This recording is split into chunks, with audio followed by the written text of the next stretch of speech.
আবু মাহজুরা রাদিয়াল্লাহু তাআলা আনহু, মক্কার মুয়াজ্জিন, আগে ছিল মুশরিক, পরে হয়েছেন মুমিন। উনি কিভাবে মুমিন হইলেন এই ঘটনাটা একটু আপনাদের শোনাতে চাই। আবু মাহজুরা রাদিয়াল্লাহু তাআলা আনহু কিভাবে মুসলিম হলেন, আওয়াজ করে শোনেন। হুনাইনের যুদ্ধ, অষ্টম হিজরি, বিষ্ণু ইসলাম হুনাইনের যুদ্ধ শেষে ফিরতেছেন। পথিমধ্যে বেলাল রাদিয়াল্লাহু তাআলা আনহু আজান দিচ্ছেন। কি দিচ্ছেন?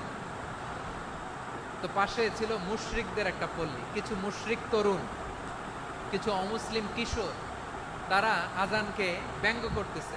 ছিল তার গলাটা বড় উঁচু, গলার বেসটা বড় মজবুত, মেলোডিয়াস, সুমধুর কণ্ঠ। কে? আবু মাহজুরা বলে, আমার বন্ধুরা সবাই আমার দিকে আঙ্গুল দেখায়, আমি পড়ে গেছি বিপদে। রাসূল সাল্লাল্লাহু আলাইহি ওয়াসাল্লাম বাকি অমুসলিম তরুণদেরকে ছেড়ে দিলেন, বললেন তোমরা যাও। এবার আবু মাহজুরারে পাইছে। আবু মাহজুরার চুলের মধ্যে হাত দিলেন বিশ্বনবী।